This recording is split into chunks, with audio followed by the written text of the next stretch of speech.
Hai nakama, selamat datang di channel Everything Boring. Bagaimana kabar kalian hari ini? Semoga selalu baik ya. Kali ini kita akan mereview One Piece chapter 1044 yang mengusung judul Prajurit Pembebasan. Di sampulnya, Oven telah meninggalkan buku tahanan yang terbuka di halaman Niji dan Yonji.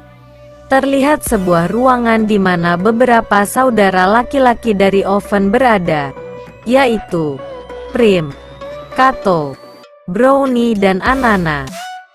Saat Oven mengucapkan selamat tinggal, saudara-saudaranya bersiap untuk memulai semua jenis penyelidikan pada tubuh Niji dan Yonji, menggunakan pisau, gergaji, palu, dan juga laser.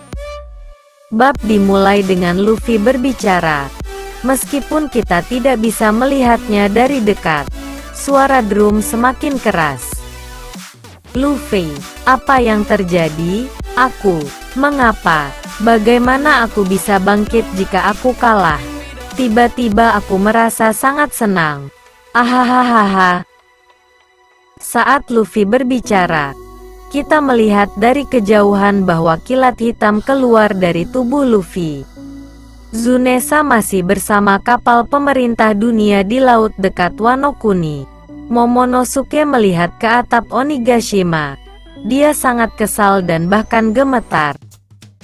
Momonosuke, Joy Boy, maksudmu Luffy? Yamato, apakah itu? Apa yang Tsunesa katakan? Panel berpindah di aula kesenangan menara otak kiri. Kita melihat beberapa orang menjaga Sanji yang berbaring di atas kasur. Tiba-tiba, Sanji bangun karena dia merasakan sesuatu. Sanji, Luffy berpindah ke lantai utama. Terlihat sekutu Luffy juga merasakan sesuatu. Kid, Law, dan Hyogoro. Kid, apa? Hyogoro, apakah itu topi jerami? Terlihat Marco juga merasakan sesuatu dan menceritakannya pada Nami dan Tama, yang menangis sambil berpelukan. Marco, topi jerami, hei, dia masih bernafas. Nami, apakah Luffy masih hidup? Tama, apakah dia benar-benar hidup? Aniki. Panel pun berganti ke tanah suci Mary Geois. Di ruang otoritas Kastil Pangea, terlihat Gorousei terus berbicara tentang situasi di Wano Kuni. Salah satu dari mereka bertanya-tanya apakah layak kehilangan agen CPO dan membuat Kaido marah. Gorousei dengan rambut gimbal menjawab bahwa itu sepadan, terutama mengingat masa depan yang mungkin ditimbulkan oleh situasi ini. Pendekar Gorousei, pemerintah dunia mencoba untuk menjaga Gomu Gomu no Mi bersama mereka di setiap era.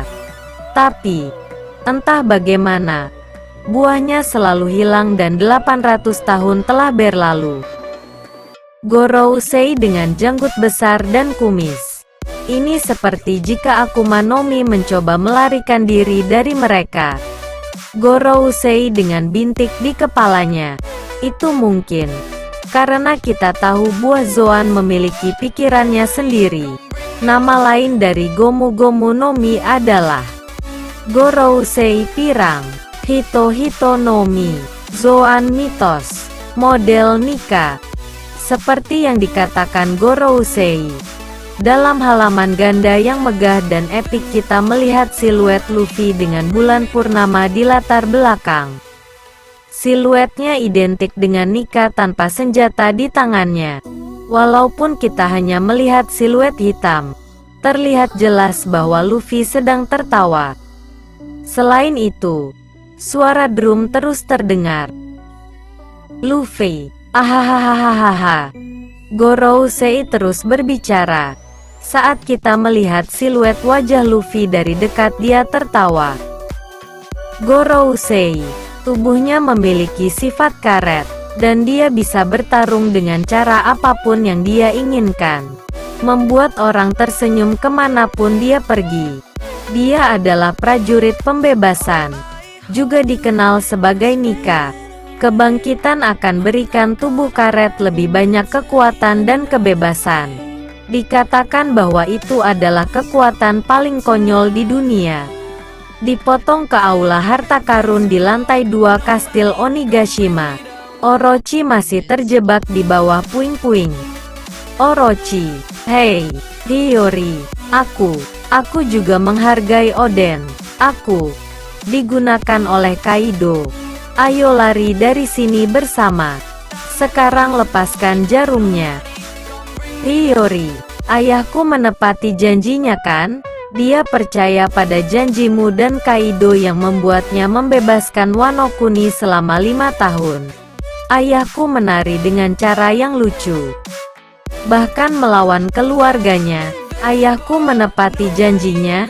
Dia percaya pada janji untuk membebaskan mereka semua. Dia bahkan bertahan 1 jam terbakar dalam minyak mendidih. Dia selalu tertawa. Bahkan jika kehidupan seluruh negara dibajak, ayah menanggung semua rasa sakit itu sendirian. Kami melihat kilas balik kecil antara Oden dan Hiyori. Oden, ada apa? Hiyori? Hiyori, ayah, apakah kau baik-baik saja dengan semua orang yang membicarakan hal buruk tentangmu? Oden, ya aku baik-baik saja dengan itu. Mengapa kau terus menanyakan tentang itu? Itu karena aku punya kalian di sisiku. Hiyori, benarkah? Kalau begitu mari kita tetap bersama selamanya. Kembali ke masa sekarang. Terlihat Orochi yang berbicara pada Hiyori. Orochi, oh ya, Oden adalah seorang samurai yang hebat. Sebagai shogun aku akan menghormati ayahmu. Hiyori melepas topengnya dan berteriak marah pada Orochi sambil menangis kesakitan. Hiyori, namaku Kozuki Hiyori. Diamlah dasar pria kurang ajar. Orochi pun terkejut. Hiyori, bahkan pada saat perutku kosong dan memakai kain rusak, aku sangat menghayati nama ayahku. Kamu tidak boleh berada di posisi shogun bahkan hanya untuk 1 hari. Kamu menyedihkan dasar bodoh, dan seiring bertambahnya kebodohanmu, begitu juga nyawa tak berdosa binasa dengan sia-sia. Orochi sangat takut setelah kata-kata Hiyori. Orochi, kamu tidak akan melakukan apapun padaku kan? Balas dendam tidak begitu populer sekarang ini. Dan bahkan jika kamu membunuhku, kamu tidak memiliki kesempatan untuk mengalahkan Kaido. Tiba-tiba, versi kecil Kazembo Kanjuro kembali ke tempat Orochi dan Hiyori berada.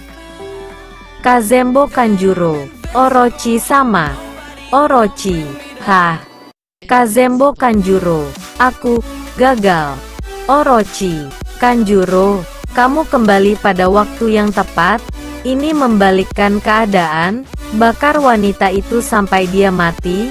Sungguh tragis. Sisa-sisa Kozuki. Apakah kamu melihatnya? Ini adalah keberuntungan yang terkuat. Kazembo Kanjuro, Orochi sama. Orochi, hei, apa yang kau lakukan? Dia. Kazembo Kanjuro mengabaikan kata-kata Orochi dan bukannya mengejar Hiyori, melainkan Orochi yang mulai membara dengan hebat. Hiyori menatapnya masih dengan air mata di matanya. Hiyori, fajar akan datang. Orochi, Kanjuro bodoh. Apa yang telah kamu lakukan? Hiyori, tolong aku. Hiyori, rumah Kozuki selalu menepati janjinya. Kembali ke atap Onigashima. Di sana kita melihat lagi siluet Luffy dengan bulan purnama di latar belakang. Luffy, aku merasa bisa melakukan apapun yang aku mau. Detak jantungku terdengar sangat menyenangkan. Ini adalah puncak tertinggiku. Ini adalah gear kelima. Kembali ke panggung utama. Ledakan besar warna Supreme King Haki datang dari atas. Banyak kilat hitam menembus atap dan bawahan Kaido mulai jatuh pingsan dengan busa di mulutnya. Kaido terlihat khawatir di atap. Kaido, ada apa di atas atap? Dalam penyebaran ganda besar, kita melihat bahwa atap mulai pecah dan lengan Luffy muncul dari lubang. Lengannya besar dan meraih tubuh Kaido dalam bentuk naga tanpa kesulitan. Semua orang melihat pemandangan itu dan sangat terkejut. Kid, topi jerami. Chopper menangis dan berkata Luffy. Luffy menarik Kaido ke atas dan menyeretnya dengan mudah ke atap. Luffy kemudian meningkatkan massa ototnya dan mulai memutar tubuh Kaido dengan liar. Wajah Kaido terlihat lagi seperti kartun. Matanya keluar sekali lagi. Luffy berhenti berputar dan mulai membanting Kaido bolak-balik di tanah, sampai Luffy melepaskannya. Kaido bangun dengan pusing. Dengan benjolan di kepalanya dan bintang-bintang kecil keluar darinya sekali lagi seperti kartun. Luffy tidak bisa berhenti tertawa. Luffy, haha, ahahaha. Kaido, topi jerami, kamu hidup, terima kasih. Bolo Bread. Luffy, ahahaha, Luffy yang telah kembali ke bentuk normalnya terbaring di tanah sambil tertawa tanpa henti. Tetapi ketika dia melihat Bolo Bread Kaido, dia berteriak kaget. Luffy meraih tanah dengan tangannya dan merentangkannya, menyebabkan tanah berubah menjadi karet. Bolo Bread Kaido menyentuh tanah, tetapi karena sekarang menjadi karet, itu tidak hancur dan menahan serangan. Luffy berubah kembali ke bentuk berototnya dan menarik tusukan tanah, menyebabkan Bolo Bread memantul kembali ke Kaido. Ada ledakan besar. Kami akhirnya melihat tubuh Luffy dengan jelas. Penampilan fisiknya hampir sama seperti biasanya. Meskipun bukan hitam, kita akan melihat warna sebenarnya yang diberikan Oda Sensei pada bajunya.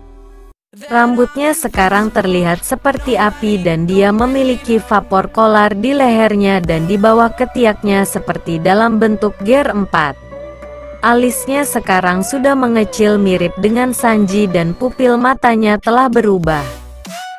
Luffy tertawa tanpa henti saat Kaido berdiri. Gear kelima secara resmi disajikan. Luffy, ahahaha. Kaido, aku minta maaf atas apa yang terjadi sebelumnya. Aku bodoh. Aku tidak ingin menang seperti itu. Luffy menatap Kaido dengan tekad dan senyum di wajahnya. Bab berakhir. Demikian review One Piece chapter 1044 yang sangat luar biasa kali ini. Bagaimana menurut kalian tentang chapter kali ini? Sampaikan pendapat kalian di kolom komentar. Jangan lupa nantikan update One Piece di video selanjutnya ya.